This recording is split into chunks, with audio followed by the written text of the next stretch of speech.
नमस्कार, आप देख रहे हैं न्यूज इंडिया। मैं हूं आपके साथ अतुल एहसास। लोकसभा चुनाव को लेकर बीजेपी एक्शन मोड में आ चुकी है। इसी कड़ी में आज प्रदेश बीजेपी मुख्यालय पर बीजेपी कोर कमेटी की बैठक जारी है।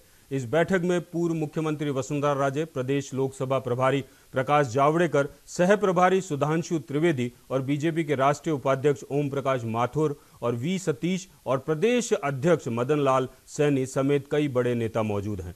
बैठक का मकसद लोकसभा चुनाव में टिकट दावेदारों पर विचार विमर्श करना और आगामी लोकसभा चुनाव में पार्टी की रीति नीतियों को आम जन तक पहुंचाने के लिए बनाई जाने वाली कार्य योजना को बताया जा रहा है। सूची की माने तो बैठक में वर्तमान सांसदों को दोबारा टिकट देने या नहीं देने पर भी चर्चा की जाएगी, क्योंकि सामने आ रहा है कि कई सांसदों की परफॉर्मेंस को लेकर दिल्ली बीजेपी के नेता संतुष्ट नहीं हैं। इन सारी बातों को लेकर हम चल रहे हैं बीजेपी कार्यालय जयपुर, जहां के हमारे संवाददाता राकेश शर्मा मौजूद हैं। हम राकेश शर्मा से बात करेंगे। राकेश शर्मा, क्या मेरी आवाज आ रही है आप तक? जी जी जी बिल्कुल अतुल जी। राकेश जी, कोर कमेटी की बैठक, सारे दिग्गज यहां पर मौजूद हैं। क्या लग रहा है आपको कि किस तरीके के मुद्दे उठाए जा रहे हैं, किस तरीके की बातें हैं इस कोर कमेटी में और क्या निर्धारण किया जा रहा है? बिल्कुल अतुल जी, कोर कमेटी की बैठक शुरू हो गई है और अभी तमाम जो नेता जिनका आप अभी जिक्र कर रहे थे, तमाम नेता बैठक में मौजूद है, अभी पहुंचे और अभी बैठक शुरू हो गई है। प्रकाश जावड़ेकर समेत पूर्व मुख्यमंत्री वसुंधरा राजे सिंधिया, मदन लाल सैनी समेत तमाम जो नेता है जो कोर कमेटी में शामिल है, वो तमाम लोग मौजूद हैं। सबसे बड़ी बात है कि लोकसभा चुनाव को लेकर के जो पूरा जो कार्य योजना रहेगी उसको लेकर के बैठक की जा रही है। काफ़ी अहम बैठक की जा रही है और खासतौर पर टिकट वितरण से पूर्व ये बैठक होना अपने आप में काफ़ी अहम है। सबसे बड़ी बात है कि टिकट दावेदारों को देखते हुए यहाँ पर जो मंथन होगा, चिंतन होगा, यहाँ से दावेदारों की लिस्ट एक पैनल के तौर पर संसदीय बोर्ड को भेजी जाएगी। दिल्ली में मंथन होगा और उसके बाद में जो फाइनल लिस्ट होगी दिल्ली से जारी की जाएगी तमाम चीज़ों को लेकर। इसके अलावा अतुल जी एक चीज़ बताना चाहूँगा, जो राजस्थान में जो पीएम मोदी और राष्ट्रीय अध्यक्ष अमित शाह के आगामी लोकसभा चुनाव में जो दौरे होंगे, क्षेत्र वाइज कहाँ कहाँ बड़ी रैलियों का आयोजन करना है, कहाँ कहाँ बड़े स्तर पर इस प्रकार की रैलियाँ की जानी, इन तमाम मुद्दों पर भी चर्चा होगी। साथ ही जो वर्तमान सांसदों का परफॉर्मेंस है उसको लेकर भी बातचीत की जाएगी। जो सूत्र दिल्ली के हैं उसको उनके मुताबिक ये चीज़ें भी हमारे सामने आ रही है कि वर्तमान जो सांसद है, 7 से 8 सांसदों का जो परफॉर्मेंस रहा है वो काफ़ी वीक है और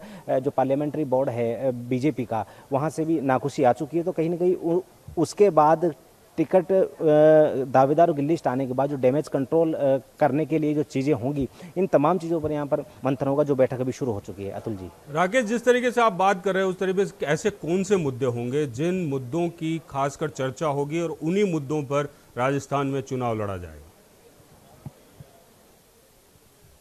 देखिए अतुल जी, अभी जो बैठक शुरू हुई उससे पहले प्रकाश जावड़ेकर का थोड़ी देर के लिए मीडिया के सामने संबोधन हुआ था। साफ तौर पर उन्होंने कहा अगर जिस तरीके चुनाव मैदान में उतरना है, सीधे तौर पर महागठबंधन पर निशाना साधा। जिस तरीके से एनडीए गठबंधन को लेकर के शिवसेना की तरफ से बातें आ रही थी, अकाली दल की तरफ से बातें आ रही थी, यानी देश भर में एनडीए का जो गठबंधन है उसके खिलाफ सनसनी के जो बातें आ रही थी कि एनडीए गठबंधन के सहयोगी टूट रहे हैं, उसको लेकर के स्थिति उन्होंने स्पष्ट की कि तमाम सहयोगी हमारे साथ में पूरे जोश और तेवर के साथ हम लोकसभा चुनाव में जा रहे हैं। ये तमाम चीज़ें स्पष्ट की। साथ ही जो सुरक्षात्मक नीति देश की रही है, एयर स्ट्राइक से लेकर के सर्जिकल स्ट्राइक का जो मुद्दा रहा है, उसको चुनाव में किस तरीके से प्रस्तुत करना है, देश की सशक्त छवि के माध्यम से वोटों का डाइवर्जन कैसे करना है, एक मजबूत नेता के तौर पर पीएम मोदी को किस तरीके से प्रस्तुत करना है, इन तमाम चीज़ों पर ये मुद्दे वो हावी रहेंगे जो कि वोटों के डाइवर्जन में, बीजेपी की तरफ डाइवर्जन में काफ़ी सहयोग के तौर पर शामिल किए जाएंगे। साफ तौर पर उन्होंने ये भी कहा कि कांग्रेस जो है अभी तक महागठबंधन की बात कर रही है, लेकिन पश्चिम बंगाल की बात कर लीजिए, बिहार की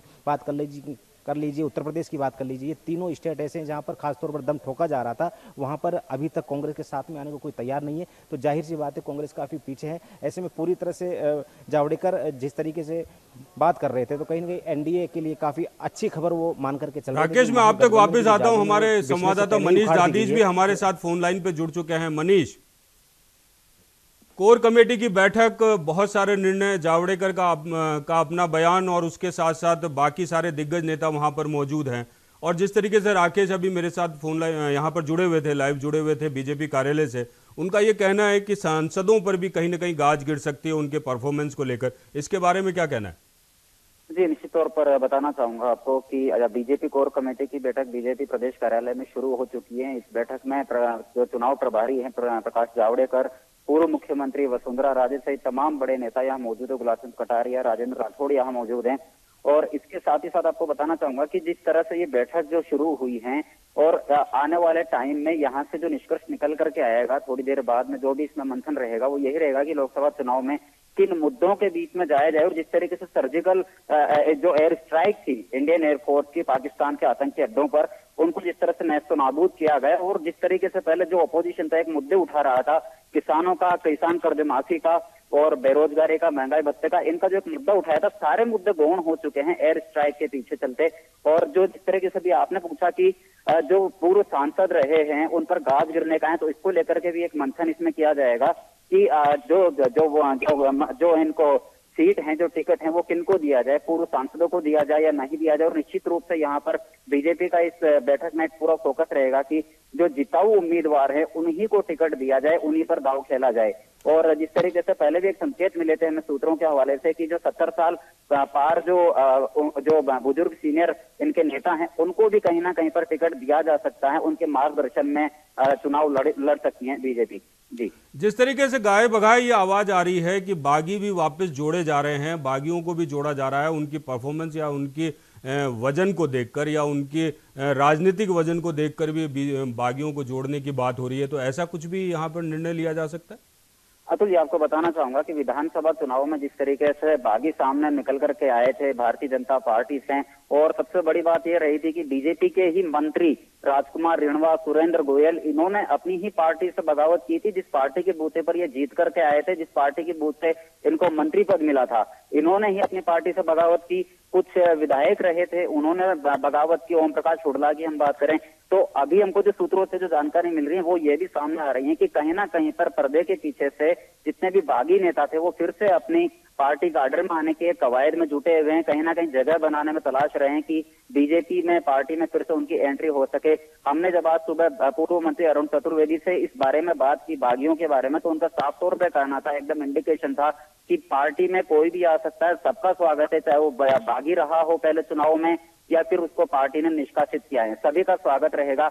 और निश्चित रूप से जिस तरह से अगर बागी अपने पार्टी में वापस लौटते हैं, पार्टी में वापसी करते हैं, तो निश्चित रूप से यहाँ बीजेपी को भी एक फायदा होगा। जो जातिगत समीकरण है वो भी यहाँ पर पूरी तरह से साथ पाएगी बीजेपी। जी, अब मेरे साथ यहाँ पर राकेश शर्मा भी जुड़े हुए हैं। राकेश, मैं आपसे एक चीज पूछना चाह रहा हूँ कि पिछले कुछ दिनों से एक बात निकल कर आ रही है कि वसुंधरा राजे को भी इस बार खड़ा करने की कोशिश की जा रही है, चुनाव में लड़ने के लिए उनको मनाया जा रहा है। वसुंधरा राजे शायद मना कर रही, क्या लगता है आपको कि क्या कारण रहेगा उनको खड़ा करने का, या अगर वो चुनाव लड़ना चाहती हैं तो कहाँ से उनको सीट दी जा सकती है, कहाँ से उनको खड़ा किया जा सकता है, या फिर वो इस लोकसभा चुनाव में खड़े होने के लिए जिस तरीके से मना कर रही तो क्या मना लिया जाएगा? देखिए अतुल जी, वसुंधरा राजे की ही बात नहीं है। मध्य प्रदेश के पूर्व मुख्यमंत्री शिवराज सिंह चौहान, छत्तीसगढ़ के मुख्यमंत्री, पूर्व मुख्यमंत्री रमन सिंह समेत 3 नाम ऐसे हैं जिन पर शायद केंद्रीय आलाकमान चाहता है कि ये भी लोकसभा चुनाव लड़े, लेकिन गाहे बगाहे इस प्रकार की छन के खबरें आती रही हैं। लेकिन अभी तक इस चीज़ को लेकर के स्थिति स्पष्ट नहीं हो पाई है। लेकिन सबसे बड़ी बात है कि केंद्रीय आलाकमान इन तीनों नेताओं को जिताऊ उम्मीदवार के तौर पर देखता है, और कहीं ना कहीं केंद्र में अगर दोबारा एनडीए सरकार आती है तो कहीं ना कहीं सरकार को मजबूत नेता के तौर पर इन तीनों में देखता है। मेरे साथ मुकेश भाकर साहब जुड़े हुए हैं, डॉक्टर मुकेश भाकर साहब, डॉक्टर दीपक जी हमारे साथ में है, सचिव है बीजेपी में और काफ़ी लंबे समय से पार्टी के साथ जो है लगातार चुनाव, विधानसभा चुनाव हुए, तमाम जो पार्टी के आयोजन होने में सक्रिय रूप से काफ़ी भागीदारी इनकी रही है, तमाम चीज़ों को जानते हैं।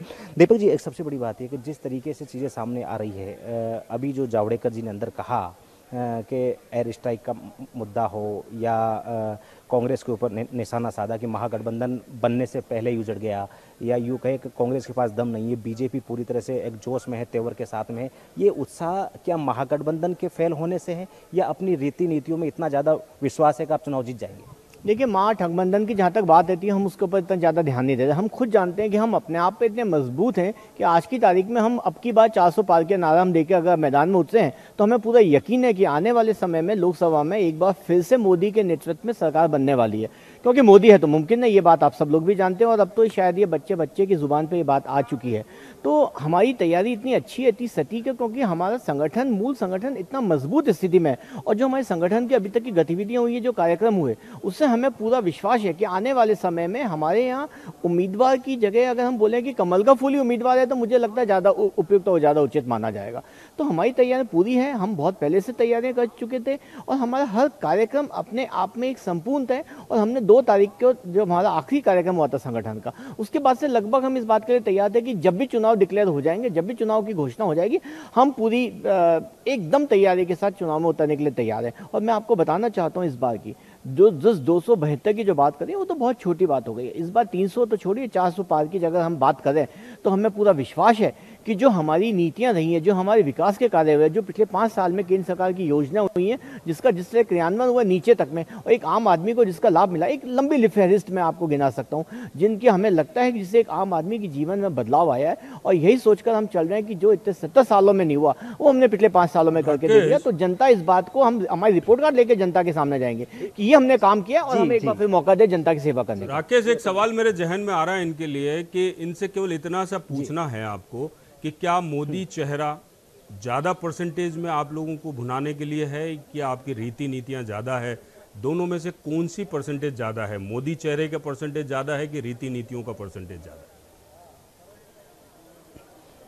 दीपक जी, अहम सवाल स्टूडियो से जो है सीनियर जर्नलिस्ट हैं अतुल जी, वो ये जानना चाहते हैं कि जो मोदी के चेहरे पर 2014 का चुनाव लड़ा गया, एक प्रचंड बहुमत के साथ में सरकार बनी, अब 2019 का लोकसभा इलेक्शन है, तो मोदी का चेहरा ज़्यादा इफेक्टिव रहेगा या आपने इन 5 सालों में जो रीति नीतियाँ हैं, इन दोनों में से अगर चुनने की बात हो, चयन करने की बात हो, तो कौन सा फैक्टर ज़्यादा इफेक्टिव पार्टी के लिए रहेगा? देखिए, दोनों बराबर का है। मोदी का चेहरा अपने आप में एक करिश्माई नेतृत्व का संकेत देता है, तो उस बात से नकारा नहीं जा सकता। स्वाभाविक है, वो हमारे नेता हैं, उनके नेतृत्व में अगर हमने पिछले 2014 में इतना बड़ा बहुमत लेके आए थे तो इस बार हमें पूरा यकीन है तो हम ज़्यादा लेके आएंगे। लेकिन जो हमने विकास के कार्य किए, जो हमने नीतियाँ लोगों के लिए लागू की है, हमें लगता है जो जन जन के बीच में जो हमने अपनी बात जाकर के पहुँचाई, जिसका आम लोगों के जीवन में जो सुधार आया और जो बदलाव आया, तो स्वाभाविक है हम उस बात का भी, इस बात को लोगों को बताएंगे। देखिए, अभी हमने बहुत काम किए हैं और आगे भी हमें बहुत काम करना है। एक बार और मौका दो, जैसा कि प्रधानमंत्री बार बार कहते हैं कि एक 10 साल का शेड्यूल वो लेकर के चलते हैं कि 2023 तक का आपने भी देखा होगा, कई कार्यक्रमों के बारे में वो बोलते हैं कि 2022 2023,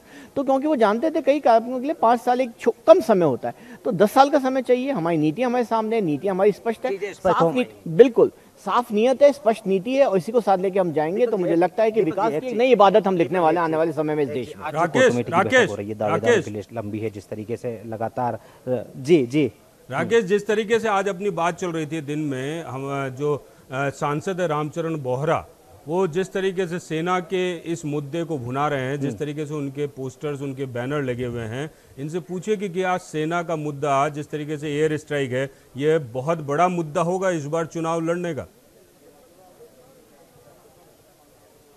दीपक जी, 2 सवाल मेरे हैं। एक तो पहला ये कि जिस तरीके से आज एक फ़ोटो वायरल पूरे राजस्थान भर में हो रहा है, जिसमें वर्तमान सांसद रामचरण बोहरा का एक पोस्टर है, जिसमें सेना के एक जवान का फोटो है और एयर स्ट्राइक का जिक्र करते हुए कहीं ना कहीं राजनीतिक रूप से भुनाने का प्रयास है। क्या एयर स्ट्राइक को राजनीतिक रूप से पार्टी इस बार चुनाव में भुनाने वाली है? दूसरा ये, दावेदारों की लिस्ट लंबी है, काफ़ी लोगों ने अपने बायोडाटा दिए हैं, ऐसे में जो हाल विधानसभा चुनाव में बगावत का हुआ, आपको नहीं लगता है कि लोकसभा चुनाव में जो सूचनाएं आ रही है कि 7 से 8 सांसदों के टिकट काटे जा सकते हैं, ऐसे में डैमेज कंट्रोल कैसे होगा? क्या नहीं लगता कि पार्टी में इस प्रकार का नुकसान आगे जाकर के होने की संभावना है कुछ?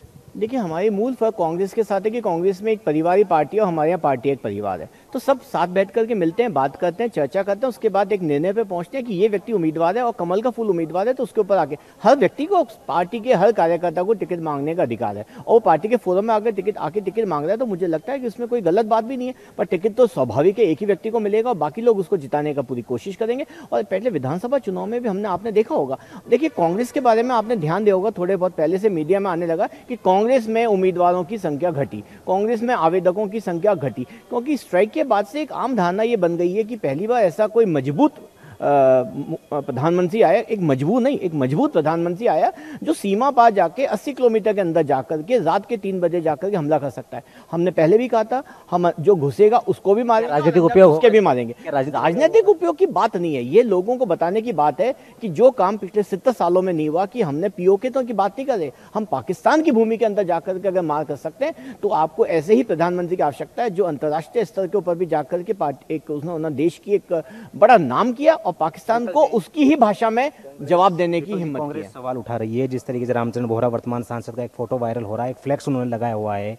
कांग्रेस ने सीधे तौर पर आरोप लगाया कि बीजेपी सेना के शौर्य को अपने नाम करने की तैयारी में है। ये शौर्य सेना का था, पार्टी वाइज इस प्रकार के मुद्दों को उठाना सही बात नहीं है। ये राजनीतिक एजेंडे के रूप में इस्तेमाल करना सही नहीं कहा जा सकता। देखिए बॉम्बे ब्लास्ट हुए, कितने ब्लास्ट हुए। आप देखिए सेना कब से कह रही है हमें छूट दे दीजिए, हमें काम करने दीजिए। पहली बार ऐसा मजबूत प्रधानमंत्री आया जिसने सेना को खुली छूट दी है। 24 घंटे के भीतर भीतर हमने 200% की ड्यूटी लगाई, हमने उनकी आर्थिक रूप से भी कमर तोड़ी और सामाजिक रूप से भी, अंतर्राष्ट्रीय स्तर पे भी और राजनीतिक रूप से भी पाकिस्तान को अलग थलग कर दिया और ये मानने लग गया कि Pakistan is a terrorist state. तो आप देखिए ये एक मजबूत प्रधानमंत्री तो कर सकता है। आर्मी तो हमारी फौज तो हमारी बहुत पहले से थी, फौज के ऊपर कोई प्रश्न ही नहीं उठाता, लेकिन फौज को छूट देने का जहां तक सवाल है, पहली बार ऐसा हुआ है कि फौज को कह दिया गया आप करिए। माननीय राजनाथ सिंह जी ने कई बार कहा था हम गोलियां नहीं गिनेंगे, और ये बात हमने करके भी दिखाई है। सेना को पूरी छूट है, वहां की पुलिस को पूरी छूट है कि आप वो करिए जिससे कि आम जनता के अंदर एक बार फिर से सरकार के प्रति विश्वास स्थापित हो सके। राकेश, सेना को तो पूरी छूट है, राकेश चल रही है राकेश, सेना को तो पूरी छूट है, क्या मंत्रियों को भी उसको भुनाने की पूरी छूट है? साफ तौर पर जिस तरीके से पोस्टर वायरल हो रहा है, अतुल जी का सीधा सवाल स्टूडियो ये भी है कि क्या सेना को छूट दी जा सकती है? क्या राजनीतिक एजेंडे के तौर पर जिस प्रकार के पोस्टर और बैनर लगाए जा रहे हैं, सांसद ने अपना पोस्टर लगाया है, पीछे सेना का जवान है और कहीं ना कहीं वो शौर्य की परिभाषा को पार्टी के नाम करने की जो कवायद है, क्या ये ठीक कही जा सकती है? ऐसे ही अगर कांग्रेस ने शुरू कर दिया तो जिस तरीके से इंदिरा गांधी के समय जो पाकिस्तान पर आक्रमण हुआ, पाकिस्तान के खिलाफ जो कार्रवाई हुई, वो भी उनका उपयोग करना शुरू कर देंगे, वो भी कहाँ गलत होंगे फिर? देखिए जब कांग्रेस ने किया था तो स्वयं अटल जी ने कहा था कि वो स्वयं दुर्गा है, तो ऐसी बात नहीं है। जब भी कोई केंद्रीय नेतृत्व कोई फैसला लेता है तो वो प्रधानमंत्री का फैसला होता है, तो पूरे देश का फैसला होता है। मुझे लगता है उस बात की हर जगह प्रशंसा की जानी चाहिए। तो ये तो कांग्रेस को सोचना चाहिए कि इतने निचले स्तर पर नहीं उतरे, और जहां तक इसका बात है, इसको पार्टी के लिए नहीं, इसको राष्ट्र हित के अंदर जो भी काम किया जाएगा तो मुझे लगता है वो पार्टी के खाते में स्वाभाविक रूप से आ जाता है। और जनता इस बात को समझती है कि यही एक पार्टी है जो कम से कम राष्ट्रीयता को सर्वोपरि मानकर काम कर रही है।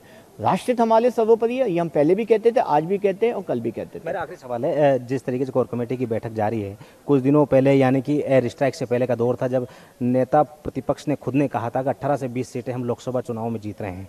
अब मिशन 25 टारगेट दिया गया है, क्या एयर स्ट्राइक के भरोसे ही ये वैतरणी पार करने की तैयारी है? देखिए एयर स्ट्राइक तो मैं अभी भी आपको कहना चाहूँ कि एक हिस्सा मात्र है। वो यह बताने का अपने आप में द्योतक है कि एक मजबूत प्रधानमंत्री है जो ये बताना चाहता है देश की जनता को कि हाँ आप एक सुरक्षित हाथों में आज समय देश है और आप रात को चैन की नींद सो सकते हैं। और जहाँ तक आप बाकी का बात करें, जो मैं नेता प्रतिपक्ष ने कहा था उस समय की बात की, उस समय से बहुत पानी बह चुका है आज आप देखिए। और आज के हम मिशन 25 लेके चल रहे हैं, तो मैं आपको यकीन बताता हूँ पूरी पार्टी को हमें पूरा विश्वास है कि हम 25 से 25 लोकसभा सीटें लेके आएंगे। जहाँ कांग्रेस को कैंडिडेट नहीं मिल पा रहे, तो आप खुद इस बात का अंदाजा लगाइए कि कांग्रेस के अंदर की स्थिति क्या होगी। जहाँ बोल दिया जाता है कि जो वैभव गहलोत करेंगे तो सही करेंगे, जब मुख्यमंत्री के रूप में अगर वैभव गहलोत इतने बड़े ताकतवर शख्सियत हो जाती है, तो क्योंकि इस पार्टी के लिए कोई नया नहीं है, जो पार्टी अपने आप को परिवारवाद में घुस चुकी है, तो आप उससे और किस बात की कल्पना कर सकते हो, किस बात की उम्मीद की जा सकती है? चाहे राहुल गांधी हो चाहे वैभव गहलोत है, इस पार्टी की यही कहानी है कि इस पार्टी के अंदर कार्यकर्ता की कोई पूछ नहीं है, आम जनता की कोई पूछ नहीं है, मैं मेरा परिवार और बस ये चलता रहता है। तो इसके लिए कोई बहुत बड़ी आश्चर्य की बात नहीं है। लेकिन अगर देश को आगे बढ़ाना है, देश को आगे ले जाना है, हमें आगे बढ़ना है और अंतर्राष्ट्रीय स्तर पर हमें इस देश को स्थापित करना है, तो एक बार फिर से नरेंद्र मोदी जी के हमको हाथ मजबूत करने होंगे और एक बार यही बात करनी पड़ेगी कि देश मजबूत हाथों में। चलिए राकेश, आप इस कोर कमेटी की बैठक पे नजर बनाए रखिए और क्या नए मुद्दे निकल कर आते हैं, क्या ऐसे मुद्दे होते हैं जिसपे कि भारतीय जनता पार्टी इस बार के चुनाव लड़ने के लिए अपनी रीति नीति तय करेगी। और खासकर राकेश आप नजर बनाए रखें, हम फिर आप लोग आपसे मुखातिब होंगे। एक चीज और भी है जहां पर अभी बात चल रही थी, जिस तरीके से बीजेपी के एक प्रवक्ता से बात चल रही थी और वो जिस तरीके से बता रहे थे कि हम अपने तरीके से रीति नीतियों को मानते हैं, परंतु कहीं ना कहीं मोदी के चेहरे को भी वो अपने हिसाब से प्रमुखता में लेते हैं। एयर स्ट्राइक की बात करी, उस पर हरदम गोलमाल जवाब देते रहे। चलिए, एयर स्ट्राइक वैसे भी कहीं ना कहीं एक मुद्दा होगा इस बार चुनाव का। इस चर्चा को हम आपके पास लाते रहेंगे और आपको नई अपडेट देते रहेंगे। बहुत बहुत